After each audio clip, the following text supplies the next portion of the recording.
PT Supra Perpindo Pharma bersama Sanggar Cerita mempersembahkan serial Sandiwara Radio Mantra Naga Bumi.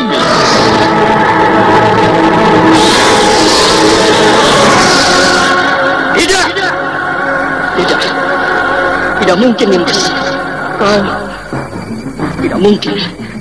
Kenapa semuanya bisa jadi begini? Tidak!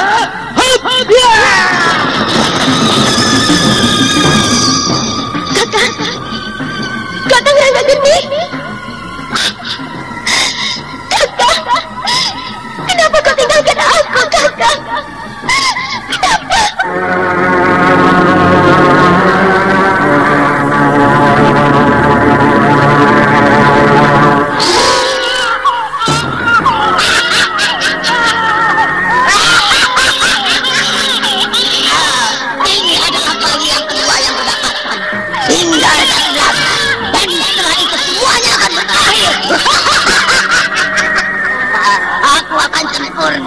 Dan itu berarti kematian bagi kalian semua orang-orang bercinta.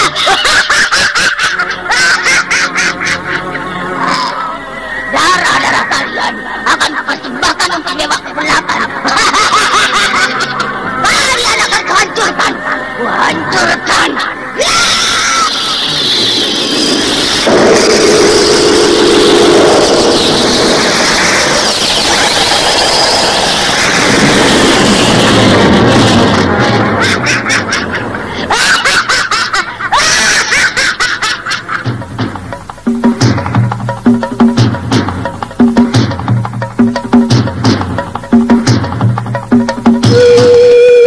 Mantra Naga Bumi, sebuah kisah misteri tentang hilangnya kitab lawang pitu dan mahkota biru, lambang keperkasaan Mataram kala itu. Penuh ketegangan, dendam, dan keserakahan, diseling dengan kisah romantis yang mengharukan.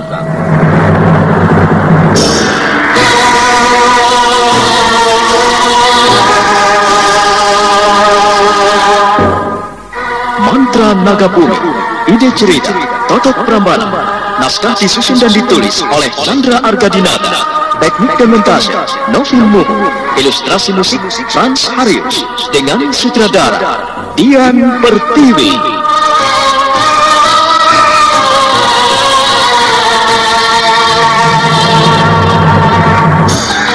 Mantra Naga Bumi kali ini menampilkan episode ke-30 dengan judul Mencari Jejak Sang Pemburu.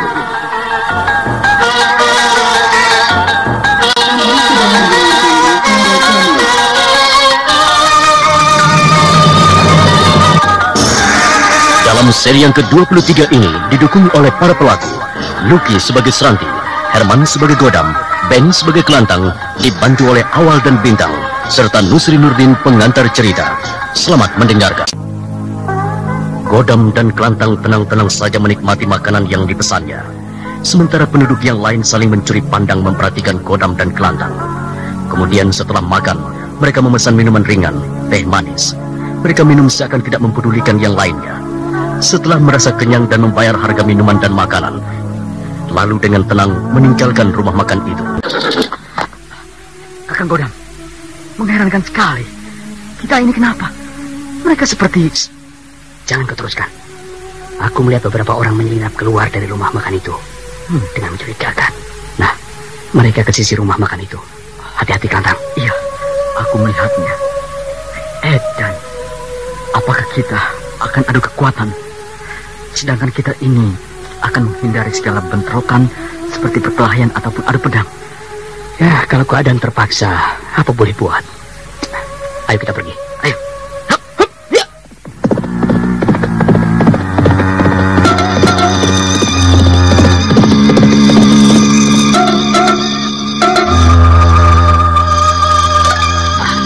Kudaku, kita pergi.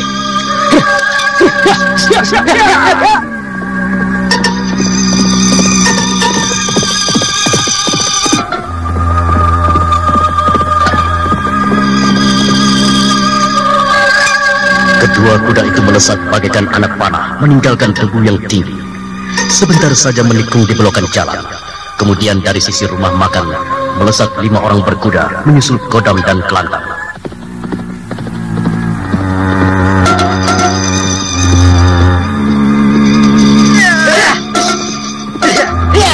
Kejar mereka.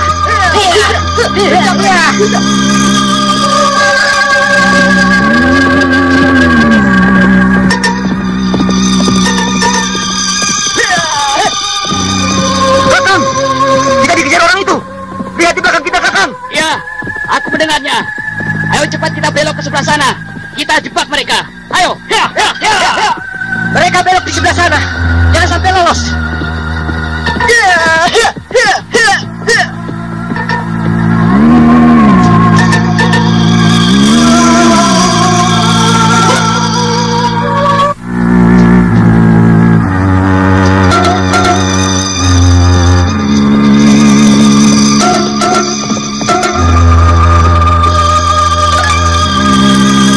Kodam dan Kelantang setelah membelok di sebuah tikungan mencari tempat yang terlindung, tidak terlihat oleh orang-orang yang mengejarnya. Sementara si pengejar melewatinya.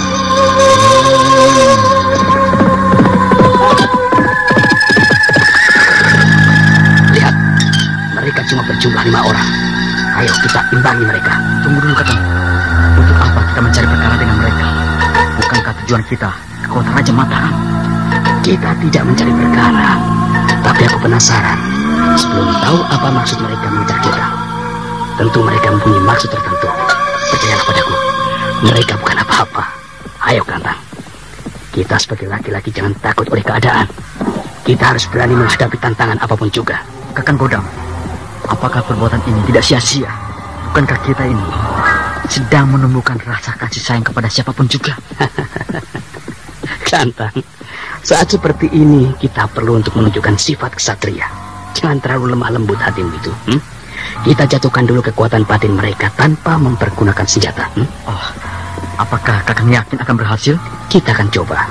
Ayolah, kita kejar mereka sebelum jauh. Baik, Kang.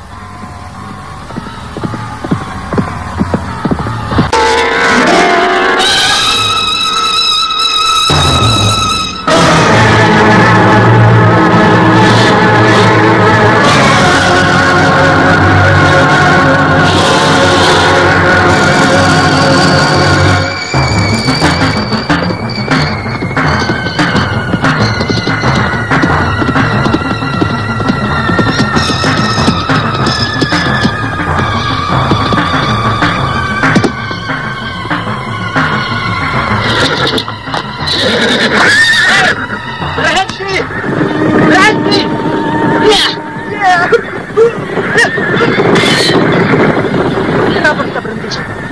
Bukankah musuh sudah jauh di depan meninggalkan kita? Dugaanmu salah. Kita terjebak. Musuh ada di belakang kita. Nah, kau dengar itu?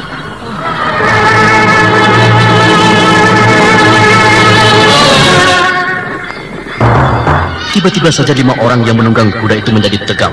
Mereka lantas menghunus pedangnya setelah melihat Kodam dan Kelantang mendatangi mereka.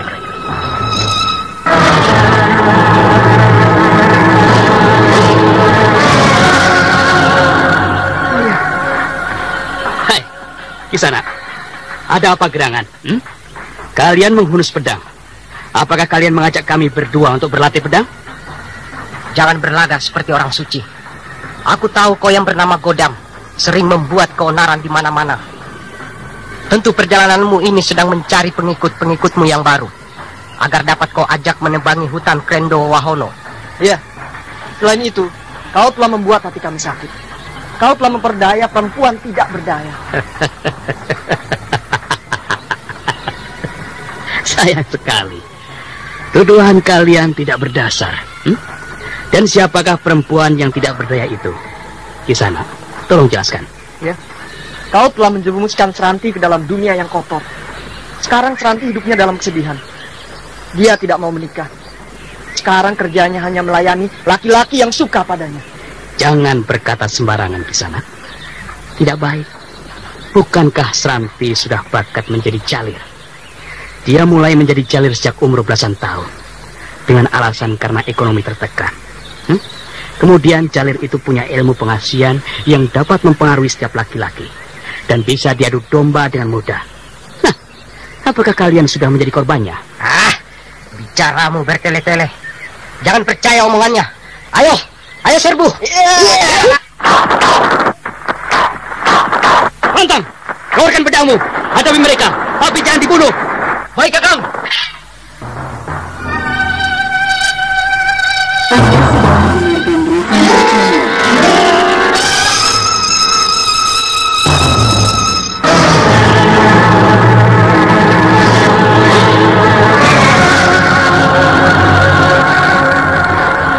Perkelahian tidak dapat dihindari lagi.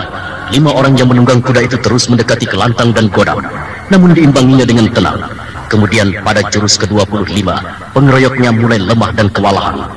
Dengan teriakan nyaring, Godam melompat sambil membabat pedangnya dengan cepat sekali, hingga pedang-pedang musuhnya terpental semuanya.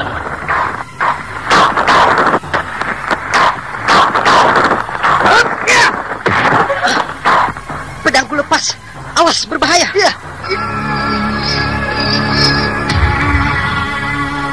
Bagaimana Kisana?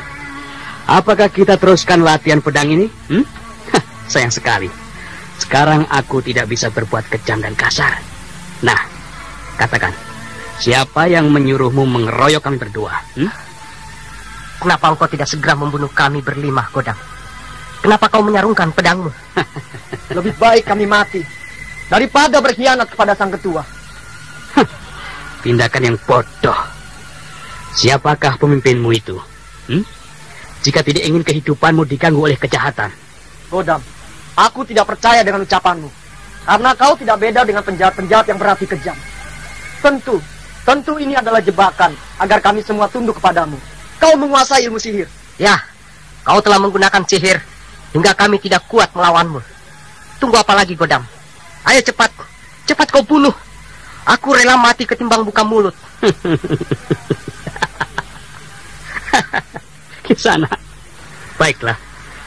Aku pun tidak memaksamu buka mulut. Kantang, ayo kita pergi meninggalkan tempat ini. Untuk apa bicara dengan penjilat yang tidak punya otak? Lebih baik otak mereka digerogoti oleh semut hitam. Ayo kita pergi. Ayo, Kang.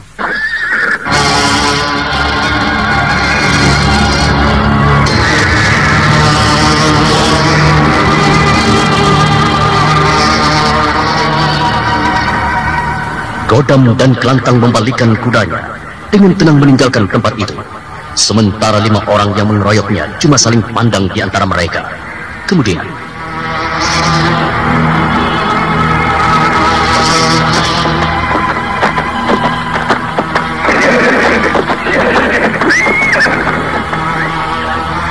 aneh. Kenapa Godam tidak membunuh kita? Mungkin benar apa yang dikatakan Godam, bahwa Seranti adalah perempuan yang suka mengadu domba. Bagaimana ini, sobat? Lalu, kalau ucapan Godam benar, apa yang kita lakukan? Kita susul dia atau... Aduh, tubuhku jadi gatal. Oh, semut hitam. Edan, dari mana datangnya semut-semut ini? Oh, Edan. Aduh, iya. Tiba-tiba saja ada di sekitar kita. Lihat, kuda-kuda kita pun telah dikerubungi semut-semut hitam. Aduh, tolong.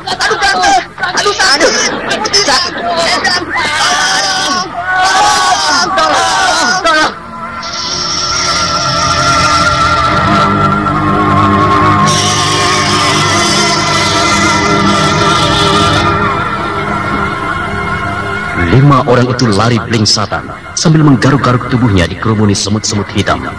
Kuda tunggangan mereka pun ketakutan dan lari meninggalkan mereka. Kemudian mereka mencari air. Tidak jauh dari tempat mereka ada sebuah sungai kecil. Mereka semua serentak menceburkan diri.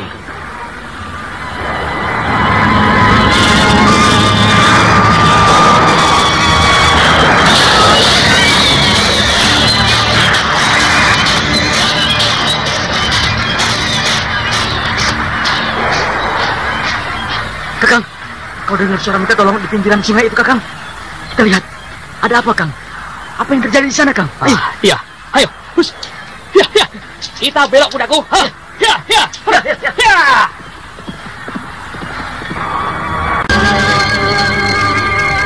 Kelantang dan Godam kemudian menuju anak sungai. Di sana 5 orang yang mengeroyoknya sedang bergelut melawan semut-semut hitam. Kemudian Godam dengan lompatan yang ringan melesat ke atas sebuah pohon kelapa yang tumbuh tidak jauh dari tempat itu. 5 butir kelapa dipetiknya. Kemudian dengan telunjuknya menolongi satu persatu.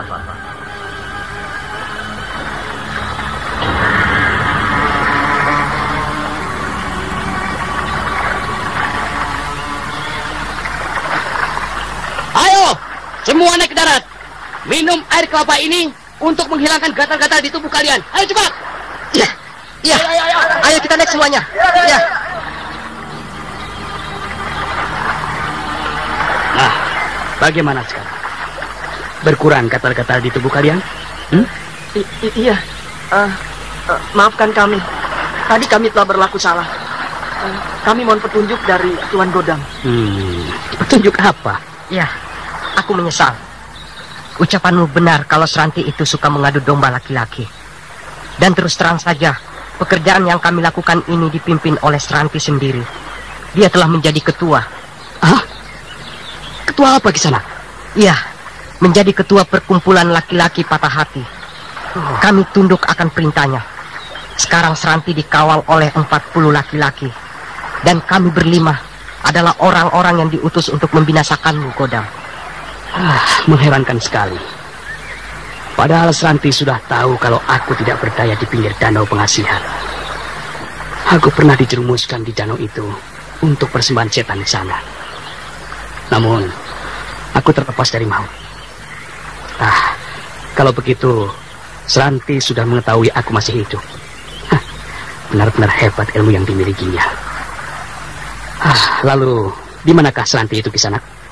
Masih di rumah makan, di mana tadi Tuan berdua singgah di sana. Benar-benar perempuan setan. Ayo, sekarang antarkan aku ke sana. Baiklah. Aduh, dadaku.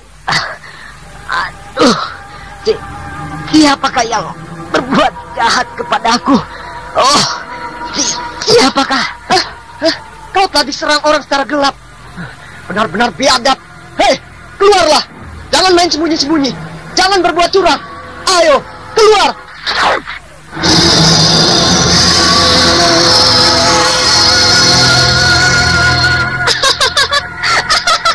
Kenapa? Kau kesakitan jantung? Itulah hukuman bagi anak buahku yang berkhianat. Bukankah kalian telah bersumpah di depan telapak kakiku bahwa kalian akan jadi pengikutku yang setia? Sang ketua.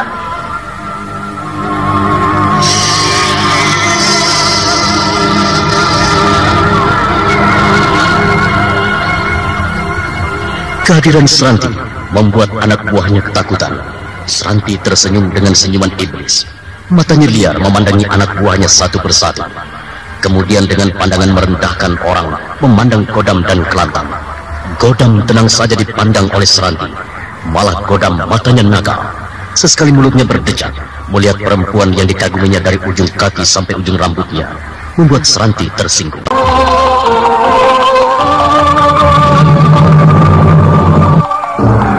Nah, saudara pendengar, bagaimana kisah selanjutnya? Untuk mengetahui jawabannya, ikuti terus serial Mantra Naga Bumi ini pada seri berikutnya, hanya di radio kesayangan Anda. Sampai jumpa.